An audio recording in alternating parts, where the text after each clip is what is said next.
அண்மை செய்தியை பார்த்துக் கொண்டிருக்கிறோம். தமிழ்நாட்டில் காவல்துறையின் ராஜ்யமா நடக்கிறது என்று ஆளுநர் கேள்வி எழுப்பியிருக்கிறார். மாநாட்டு நாளில் ஒரு துணைவேந்தர் காவல் நிலையத்திற்கு விசாரணைக்காக அழைத்துச் செல்லப்பட்டிருக்கிறார் என்றும் ஆளுநர் ஆர் என் ரவி குற்றம் சாட்டியிருக்கிறார். இது தொடர்பான கூடுதல் விவரங்களோடு இணைகிறார் எமது செய்தியாளர் மாணிக்கம். வணக்கம் மாணிக்கம், உங்களிடம் இருக்கும் தகவல்களை பகிர்ந்து கொள்ளுங்கள்.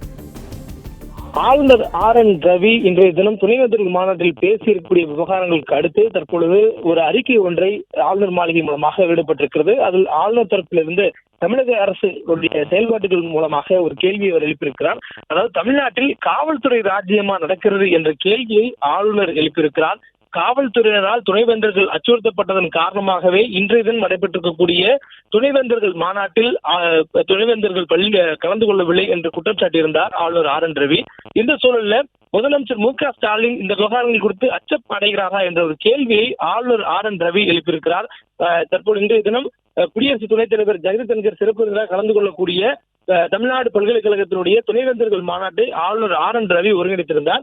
அதாவது தமிழ்நாட்டு அரசு பல்கலைக்கழகம் மற்றும் தனியார் பல்கலைக்கழகங்கள் என்று அந்த பல்கலைக்கழகங்களுடைய வேந்தர்களை துணைவேந்தர்களை ஒருங்கிணைத்து ஒரு கல்விக்கான மாநாடாக அவர் ஆண்டுகள் நடத்தியிருந்தார். அந்த வகையில இந்த ஆண்டுக்கான மாநாட்டையும் அவர் ஏற்பாடு செய்திருந்தார். இந்த நிகழ்ச்சிக்கு சிறப்பு விருந்தினராக குடியரசு துணைத் தலைவர் ஜெகதீப் தன்கர் பங்கேற்று இருந்தார். இந்த நிகழ்ச்சிக்கு தனியார் பல்கலைக்கழகங்களுடைய துணைவேந்தர்கள் பங்கேற்றிருந்த சூழல்ல தமிழ்நாட்டினுடைய மாநில பல்கலைக்கழகங்கள் சார்ந்த தமிழக அரசு பல்கலை சார்ந்த எந்த துணைவேந்தர்களும் பங்கேற்காத ஒரு சூழல் இருந்தது.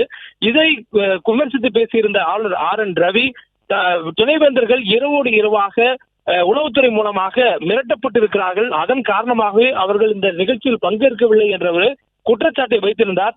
அதனைத் தொடர்ந்து தற்பொழுது வெளியிடப்பட்டிருக்கக்கூடிய இந்த அறிக்கையையும் மாநாட்டு நாளில் ஒரு துணைவேந்தர் காவல் நிலையத்துக்கு விசாரணையாக அழைத்து செல்லப்பட்டுள்ளார் என்று சொல்லியிருக்கிறார். அதாவது பெரியார் பல்கலைக்கழகத்தினுடைய துணைவேந்தர் அவர்கள் அவர் மீது இருக்கக்கூடிய ஒரு வழக்கு தொடர்பான விசாரணைக்காக இன்றைய தினம் காவல் நிலையத்தில் ஆஜராகி இருந்தார்.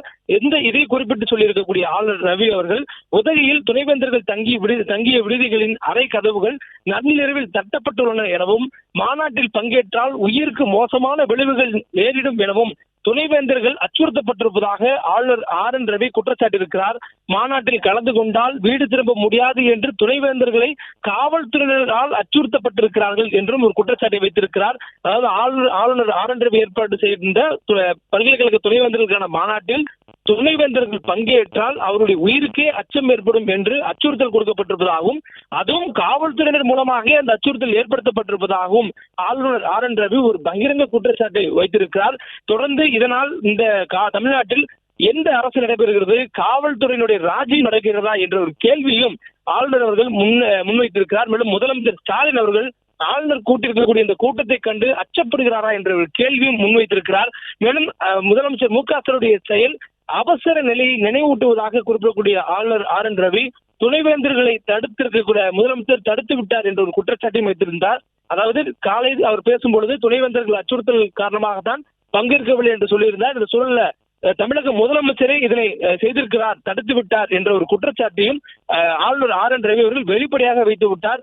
ஆளுநருக்கும் தமிழ்நாடு அரசுக்கும் இருக்கும் அந்த மோதல் போக்கு என்பது பனிப்போராக இருந்த சூழல்ல தற்பொழுது வெளிப்படையாகவே கருத்து பரிமாற்றங்கள் மூலமாக இந்த முட்டல் மோதல் என்பது தொடங்கி இருக்கிறது.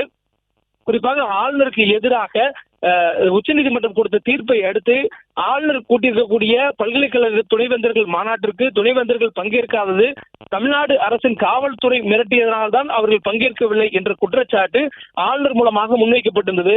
இதற்கு பதிலளித்த தமிழக அரசு தரப்பிலிருந்து உயர்கல்வித்துறை அமைச்சர் கோவிசெழியன் ஆளுநர் வகித்து வந்த வேந்தர் பதவி என்பது உச்சநீதிமன்ற தீர்ப்பை தொடர்ந்து தமிழ்நாடு முதலமைச்சர் தான் இனி தமிழக பல்கலைக்கழகங்களுடைய வேந்தராக இருப்பார் என்பதனால துணைவேந்தர்கள் இயல்பாகவே அந்த கூட்டத்தில் பங்கேற்குவதிலிருந்து புறக்கணித்து விட்டார்கள். இதற்கு தமிழக அரசு பொறுப்பேற்க முடியுமா என்ற ஒரு கேள்வியை எழுப்பியிருந்தார். இந்த சூழல்ல தற்பொழுது ஆளுநர் மாளிகை வெளியிட்டிருக்கக்கூடிய இந்த அறிக்கையில முதலமைச்சர் மு.க. ஸ்டாலின் தான் துணைவேந்தர்கள் மாநாட்டில் பங்கேற்க விடாமல் தடுக்கப்பட்டிருக்கிறார்கள், முதலமைச்சர் மு.க. ஸ்டாலினால் தான் அவர்கள் தடுத்து நிறுத்தப்பட்டிருக்கிறார்கள் என்ற ஒரு குற்றச்சாட்டை முன்வைத்திருக்கிறார். மேலும் துணைவேந்தர்களுக்கு எதிராக காவல்துறையை முதலமைச்சர் மு.க. ஸ்டாலின் பயன்படுத்தியிருப்பதாகவும் ஆளுநர் ஆர் என் ரவி பகிரங்க குற்றச்சாட்டை முன்வைத்திருக்கிறார். குறிப்பாக ஆளுநர் ஏற்பாடு செய்யக்கூடிய இந்த கூட்டத்தில் பங்கேற்பதற்காக துணைவேந்தர்கள் தங்கியிருக்கக்கூடிய ஹோட்டல் அறைகளை நள்ளிரவில் காவல்துறையினர் தட்டி அவர்கள் இந்த கூட்டத்தில் பங்கேற்க கூடாது என்று சொன்னதாகவும், அதை மீறி பங்கேற்றால் அவர்களுடைய உயிர்களுக்கே ஆபத்து ஏற்படும், அந்த உயிருக்கு அச்சத்தை ஏற்படுத்தும் என்ற ஒரு அச்ச உணர்வை ஏற்படுத்தியதே காவல்துறை தான். அதுவும் குறிப்பாக முதலமைச்சருடைய தூண்டுதலாகத்தான் இது பார்க்கப்படுவதாகவும் அவர் குற்றம் சாட்டியிருக்கிறார்.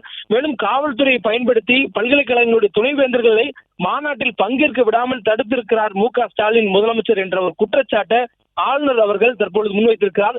மேலும் துணைவேந்தர்களை பங்கேற்க விடாமல் ஸ்டாலின் தடுத்த விதம் என்பது ஒரு அவசர காலத்தினுடைய நினைவூட்டலை தருவதாகவும் ஆளுநர் அவர்கள் குறிப்பிட்டிருக்கிறார். அவசர காலம் என்னும் பொழுது இது ஒரு அவசர நிலை பிரகடனப்படுத்துவதோ அல்லது ஒரு எமர்ஜென்சி பீரியட் சொல்லக்கூடிய அந்த அளவுக்கான ஒரு நினைவூட்டலை இது ஏற்படுத்துகிறது. ஆளுநர் கூட்டக்கூடிய ஒரு நிகழ்ச்சிக்கு துணைவேந்தர்கள் வரக்கூடாது என்று முதலமைச்சர் அவர்களே தடுத்திருக்கிறார் என்பது ஒரு அவசர நிலை நினைவூட்டுவதாகவும் அவர் குறிப்பிட்டிருக்கிறார். மேலும் உயர்கல்வித்துறையுடைய அமைச்சர் துணைவேந்தரிடம் மாநாட்டில் பங்கேற்க வேண்டாம் என்று தொலைபேசியில் மிரட்டல் விடுத்திருப்பதாகவும் ஆளுநர் அவர்கள் ஒரு குற்றச்சாட்டை வைத்திருக்கிறார். முதலாவதாக இன்றைய தினம் நடைபெற்ற நிகழ்ச்சியில ஆளுநர் பேசும் பொழுது துணைவேந்தர்கள் மிரட்டப்பட்டதனால் அவர்கள் இன்றைய கூட்டத்தில் பங்கேற்கவில்லை என்ற ஒரு கருத்தை சொல்லியிருந்தார். அதற்கு பிறகாக அமைச்சர் கோவிச்செழியன் இதற்கு ஒரு மறுப்பு தெரிவித்து ஒரு அறிக்கையை வெளியிட்டிருக்கிறார்.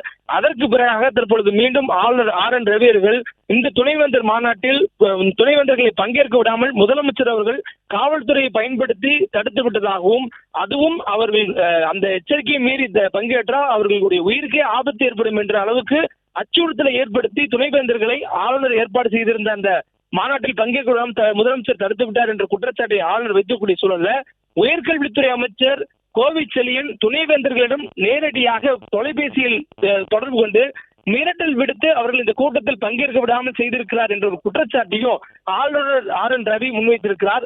உயர்கல்வித்துறை அமைச்சருடைய இந்த மிரட்டல் பலனளிக்காததால் தான் முதலமைச்சர் ஸ்டாலின் காவல்துறையை பயன்படுத்தி துணைவேந்தர்களை இந்த கூட்டத்தில் பங்கேற்க விடாமல் தடுத்து விட்டார் என்ற குற்றச்சாட்டையும் ஆளுநர் RN ரவி முன்வைத்திருக்கிறார்.